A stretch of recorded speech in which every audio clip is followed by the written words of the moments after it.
আজ mix type GK আলোচিত হবে। এখানে তার আগে কয়েকটা কথা বলে রাখি আমরা। মিক্স টাইপ জিকে ডে 1 আজকে শুরু হচ্ছে। এই সিরিজটা আমরা চালাবো।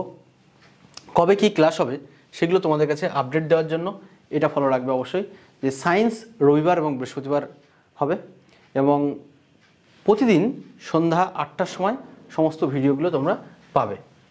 রিজনিং হবে হচ্ছে সোমবার, আচ্ছা, ম্যাথ পাবে মঙ্গলবার এবং শুক্রবার, জিকে পাবে বুধবার এবং শনিবার। আজ বুধবার, আজ জিকে আলোচিত হবে। বিভিন্ন ইম্পর্টেন্ট যে জিকেগুলো সেগুলো থেকে আমরা কিছু বাছাই করার জিকে আলোচিত হবে, ঠিক আছে।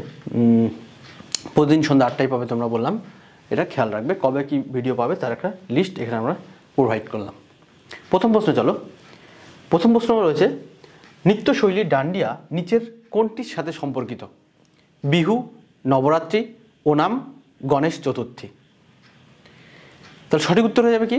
সঠিক উত্তর হয়ে যাবে হচ্ছে নবরাত্রি। নবরাত্রি কোথায় হয় বা ডান্ডিয়া? ডান্ডিয়া হচ্ছে মেনলি গুজরাটের একটা অনুষ্ঠান।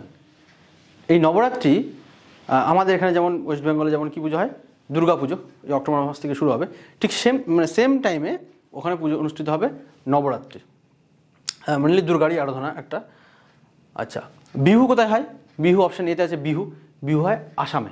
মেনলি 3 রকমের বিহু আছে, রঙ্গোলি বিহু, কাটি বিহু এবং ভোগালী বিহু, হয়েছে বিহু। আচ্ছা, অপশান সিতে আছে ওনাম। ওনাম মেনলি হয় হচ্ছে তোমার কেরালাতে অনুষ্ঠিত হয়, কেরালা। এবং এই ওনামের সাথে মেনলি স্নেক বোট রেস এর সঙ্গে যুক্ত, ঠিক আছে। অপশান ডিতে আছে গণেশ চতুর্থী। গণেশ চতুর্থীটা মেনলি মহারাষ্ট্রে সবথেকে বেশি জনপ্রিয়। পরবর্তী প্রশ্ন চলো। পরবর্তী 2 নম্বর প্রশ্ন হচ্ছে, কাকিনাড়া গ্যাস পাইপলাইন নেটওয়ার্ক ভারতের কোন রাজ্যে অবস্থিত? কাকিনাড়া গ্যাস পাইপলাইন নেটওয়ার্ক ভারতের কোন রাজ্যে আছে? কাকিনাড়া জায়গাটা কোথায় আছে এটা জানলে আমাদের হয়ে যাবে। তবে কাকিনাড়া কিন্তু এই কাকিনাড়া গ্যাস পাইপলাইন যেটা বোঝাচ্ছে, এটা কিন্তু তোমার উত্তর চব্বিশ পরগনার নৈহাটি কাকিনাড়া যেটা আছে ওটাকে রিপ্রেজেন্ট করছে না। অপশান দেখো, কেরালা, ওড়িশা, তামিলনাড়ু এবং অন্ধ্রপ্রদেশ আছে। আমরা দেখে বুঝতে পারছি যে কাকিনাড়া কোথায় আছে। সঠিক উত্তর হবে অপশান ডি, অন্ধ্রপ্রদেশ, ঠিক আছে। এটা হবে সঠিক উত্তর। পরবর্তী প্রশ্ন চলো। 3 নম্বর, আন্তর্জাতিক হকি ফেডারেশন এর সদর দপ্তর কোথায় অবস্থিত? অস্ট্রেলিয়া, নেপাল, সুইজারল্যান্ড এবং ভুটান। হকি ফেডারেশনের সদর দপ্তর আছে কোথায়? মেনলি সুইজারল্যান্ড বা অপশান সি হবে সঠিক উত্তর। অস্ট্রেলিয়ার রাজধানী কি? অপশান এতে আছে অস্ট্রেলিয়া। অস্ট্রেলিয়ার রাজধানী হচ্ছে ক্যানবেরা। নেপালের রাজধানী কাঠমান্ডু। সুইজারল্যান্ডের রাজধানী কি? বার্ন, মেনলি ডিফ্যাক্টো ক্যাপিটাল এটা। ভুটানের রাজধানী কি? ভুটানের রাজধানী হলো থিম্পু, হয়েছে। এটা আন্তর্জাতিক হকি ফেডারেশন আছে তাহলে সুইজারল্যান্ড। আচ্ছা, ভারতের সুইজারল্যান্ড কাকে বলা হয়? এটা হচ্ছে জম্মু কাশ্মীরকে, হলো। 4 নম্বর প্রশ্ন, প্রয়াগ, হরিদ্বার, উজ্জয়িনী এবং নাসিকে 4টি স্থানের একটিতে প্রতি কত বছর অন্তর পূর্ণ কুম্ভ মেলা অনুষ্ঠিত হয়? 12, 28, 18, 24। দেখো, মেনলি এই হিন্দু মাইথোলজি বা হিন্দু পৌরাণিক তত্ত্ব অনুযায়ী দেবতা এবং অসুরগণের মধ্যে যে সমুদ্র মন্থন হয়েছিল তাতে যে অমৃত ভাণ্ডার উঠেছিল, সেই অমৃত কুম্ভ বা পাত্র বা পটে রাখা হয়েছিল। পাত্রের মধ্যে যে ওই পাত্রের মানে অমৃত পান করবে সে অমরত্ব লাভ করবে আর কি। এজন্য এই কুম্ভ মেলা মেনলি 4টে জায়গায় অনুষ্ঠিত হচ্ছে। কোথায়? প্রয়াগ, হরিদ্বার, উজ্জয়িনী এবং নাসিকে। দেখো, এই পূর্ণ কুম্ভ এর মধ্যে প্রয়াগ এবং হরিদ্বার এখানে অর্ধকুম্ভ অনুষ্ঠিত হয়, যেটা 6 বছর অন্তর অন্তর হয়। আর 12 বছর অন্তর অন্তর হয় মহাকুম্ভ বা পূর্ণকুম্ভ। দেখো, বিশ্বের মধ্যে বৃহত্তম যত মেলা আছে তার মধ্যে 1 নম্বর র্যাঙ্কে তুমি বলতে পারো এই কুম্ভ মেলা। দ্বিতীয় যেটা আছে সেটা হচ্ছে আমাদের ওয়েস্ট বেঙ্গলের কি, সেটা হচ্ছে গঙ্গাসাগর মেলা। এখানে দেখো প্রয়াগ, এই প্রয়াগ বা প্রয়াগরাজ বা আগে নাম ছিল এলাহাবাদ, এটা মেনলি 3টে নদীর সঙ্গমস্থলে। বর্তমানে 2টো নদী হচ্ছে গঙ্গা এবং যমুনা। আর পৌরাণিক তত্ত্ব অনুযায়ী এক্সট্রা একটা নদী হবে, সেটা হচ্ছে সরস্বতী। 3টে নদীর সঙ্গমস্থল হচ্ছে প্রয়াগ বা গঙ্গা, প্রয়াগ বা এলাহাবাদ অবস্থিত। হরিদ্বার কোন নদীর তীরে অবস্থিত? হরিদ্বার হচ্ছে গঙ্গা নদীর তীরে অবস্থিত। উজ্জয়িনী শিপ্রা নদীর তীরে। আর নাসিক হচ্ছে মহারাষ্ট্রে আছে, যেটা হচ্ছে গোদাবরী নদীর তীরে অবস্থিত নাসিক, হলো। নেক্সট পরের প্রশ্ন চলো। আচ্ছা, সঠিক উত্তর হবে 12 আর কি, 12 বছর পর পর। 5 নম্বর প্রশ্ন, প্রতি বছর ভারতের নিচের কোন রাজ্যে অম্বুবাচী মেলা অনুষ্ঠিত হয়? সেটা হচ্ছে আসাম, কেরালা, সিকিম, পশ্চিমবঙ্গ। সঠিক উত্তর হয়ে যাবে যে আসামে অম্বুবাচী মেলা হয়। মেনলি আসামের গুয়াহাটির খুব কাছে কামাখ্যা মন্দির আছে, সেই কামাখ্যা মায়ের যখন মানে এই কামাখ্যা মায়ের পুজো উপলক্ষে এই অম্বুবাচী মেলাটা অনুষ্ঠিত হয়। ঠিক আছে, তখন সারা ভারতবর্ষের যত হিন্দু মন্দির আছে তখন পুজো মানে দেবী যাদের আছে তাদের পুজো বন্ধ থাকে। ঠিক আছে, তার অম্বুবাচী মেলাটা হয় মেনলি আসামে।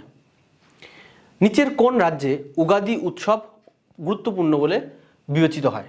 ছত্তিশগড়, নাগাল্যান্ড, অন্ধ্রপ্রদেশ আর কর্ণাটক। সঠিক উত্তর হবে কোনটা? উগাদি উৎসব হচ্ছে মেনলি অন্ধ্রপ্রদেশে। ঠিক আছে, পরের প্রশ্ন চলো। নিচের কোন মহাসাগর পৃথিবীর তৃতীয় বৃহত্তম? আটলান্টিক, ভারত মহাসাগর, প্রশান্ত মহাসাগর আর আর্কটিক মহাসাগর। তৃতীয় বৃহত্তম, তার প্রথম বৃহত্তম কোনটা? প্রথম বৃহত্তম হচ্ছে অপশান সি হবে প্রথম বৃহত্তম, প্রশান্ত মহাসাগর। এরপরে তোমার হচ্ছে এর থেকে ছোট হচ্ছে আটলান্টিক মহাসাগর। তৃতীয় বৃহত্তম হবে অপশান বি হবে সঠিক উত্তর। তৃতীয় বৃহত্তম হচ্ছে ভারত মহাসাগর। ভারত মহাসাগর এমন একটা মহাসাগর, বিশ্বের মধ্যে একটাই মহাসাগর আছে যেটা কোনো একটা দেশের নামানুসারে হয়েছে, সেটা হচ্ছে ভারত মহাসাগর, ভারতের নামানুসারে হয়েছে। তাহলে সঠিক উত্তর কিন্তু বি হবে, যেটা বিশ্বের তৃতীয় বৃহত্তম মহাসাগর এটি। নেক্সট চলো, ডিজিটাল কম্পিউটারের প্রেক্ষাপটে নিচের কোনটি জোড়া সংখ্যার বাইনারি কোড হিসেবে উল্লেখ করা হয়? দেখো বাইনারি বিভিন্ন সিস্টেম আছে এসব ব্যবহার করার জন্য, মেনলি অক্টাল সিস্টেম আছে, ডিজিটাল সিস্টেম, বাইনারি সিস্টেম, এগুলো এসব আছে, ডেসিমাল সিস্টেম। ডেসিমাল সিস্টেম যখন বলছি বা দশমিক পদ্ধতি, তখন 0 থেকে 9-এর মধ্যে সংখ্যা ইউজ হবে, মানে 10টা সংখ্যা ইউজ হবে।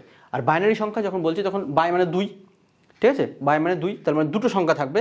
সেটা কী কী? সেটা হচ্ছে 0 আর 1, অন অথবা অফ। ঠিক আছে, এটা কম্পিউটারের বেসিক জিনিস এটা।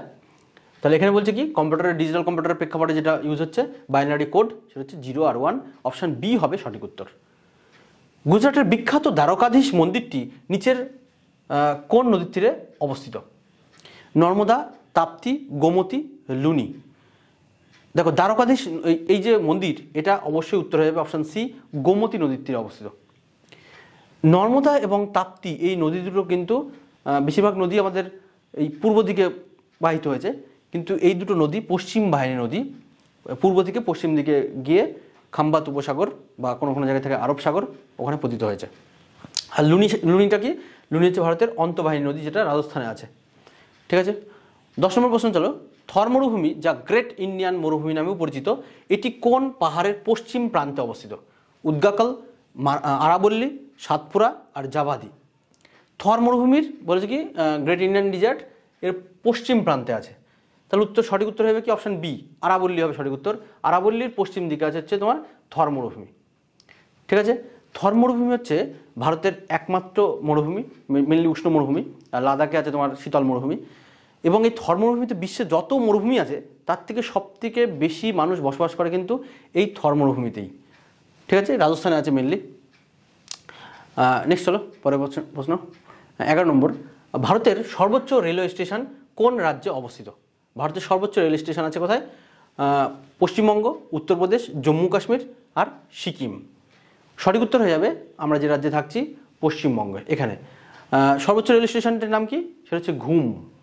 ঠিক আছে, ঘুম হচ্ছে ভারতের সর্বোচ্চ রেল স্টেশন, যেটা দার্জিলিং ডিস্ট্রিক্ট আছে পশ্চিমবঙ্গের এখানে। এবং এটা একটা ওয়ার্ল্ড হেরিটেজ সাইট তকমা পেয়েছে এটা। হলো, নেক্সট চলো 12 নম্বর প্রশ্ন। 2011 সালের আদমশুমারি অনুযায়ী ভারতের মোট বনভূমির পরিমাণ কত?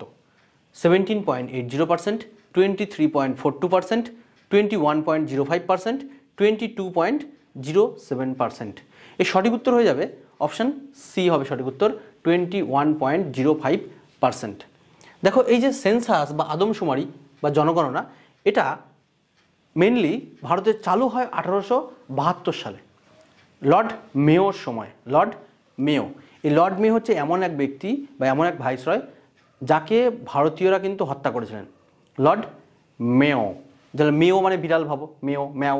ঠিক আছে, তাহলে বিড়ালকে আমরা কী করি? ধরো ঢিল মেরে বা কোনো ইট মেরে আমরা কী করি? হত্যা করি বা মেরে ফেলি, তাই না? তাহলে অনেক সময় মেরে ফেলি, আর সবসময় না, অনেক সময় মেরে ফেলি। তাহলে লর্ড মেয়োকে, ম্যাও থেকে মেয়ো মনে রাখছি। ঠিক আছে, তাহলে মেয়োকে কিন্তু ওইভাবে ভারতীয়রা হত্যা করেছিলেন। মেনলি কোথায়? আন্দামান নিকোবরে ওরা হত্যা করা হয়েছিল। ঠিক আছে, একমাত্র ভাইসরয় উনি। পরবর্তীকালে 1881 সাল থেকে সিস্টেমেটিক আকারে ভারতের জনগণনা শুরু হয়। এই টোটাল আজকে 1 ডজন প্রশ্ন, এটাই সর্বশেষ হলো। আরেকবার বলে রাখি এই প্রসঙ্গে যে কবে কি তোমরা ভিডিও পাবে। সায়েন্স পাবে রবিবার এবং বৃহস্পতিবার, রিজনিং পাবে সোমবার, ম্যাথ পাবে মঙ্গলবার এবং শুক্রবার, জিকে পাবে বুধবার এবং শনিবার। প্রতিদিন ঠিক সন্ধ্যে 8টার সময় তোমরা দেখতে পাবে এই ভিডিওটা। প্রত্যেকদিন ভিডিও তোমরা আপলোড পাবে যে প্রতিদিন সন্ধ্যা 8টায়। এই ধরনের ভিডিওগুলো তোমরা পেতে অবশ্যই চ্যানেলটিকে সাবস্ক্রাইব, লাইক এবং কমেন্ট করবে।